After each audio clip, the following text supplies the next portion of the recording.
The Fool's End level editor is based around 3 primary tools: the Create tool, the Erase tool, and the Damager tool. The Create tool is used to place tiles from the left side of the screen, as you can see here. To place rock, you just click along and drag it. You can change the tile type by clicking along or choosing the ones below. So for example, I want to place a stack of bombs down, I just drag them on. If you want to change something you've placed or destroy it, you can either manually click the Erase tool and then destroy, or you can be using the Create tool and just right click instead of left click.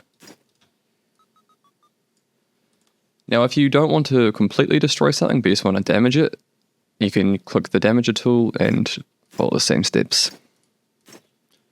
You can also erase tiles by right clicking using the Damager tool as well. Now gravity is a big part of Fool's End, so while making a level in the level editor, you should take that into consideration because gravity is turned off by default. So for example, this dirt tile would normally fall down in the game, but because gravity is turned off, it will stay put.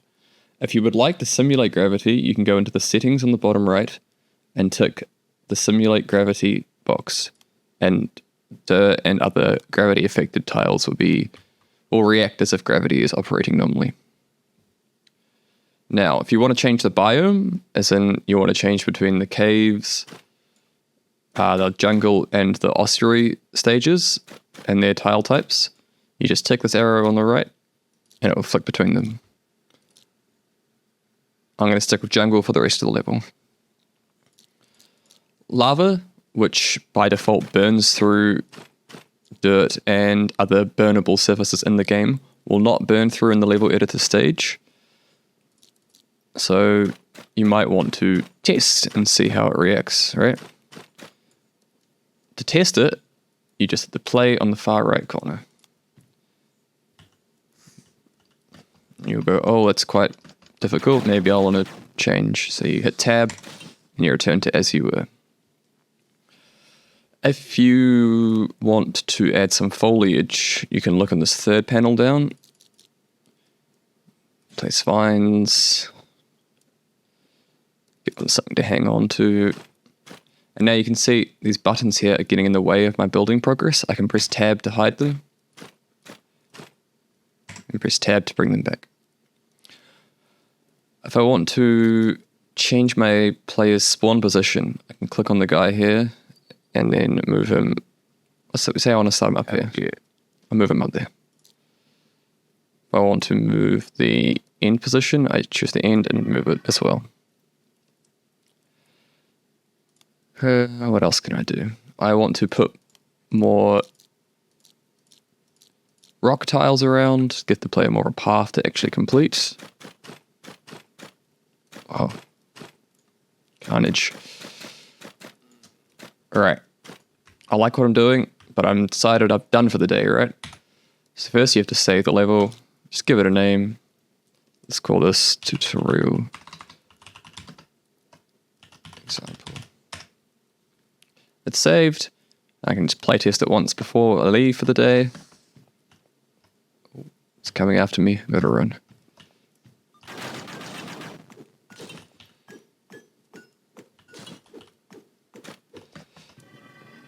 Cool, it's completable. And if I want to, I can now upload it to Steamworks. And you can say whether you're ready or not to upload it.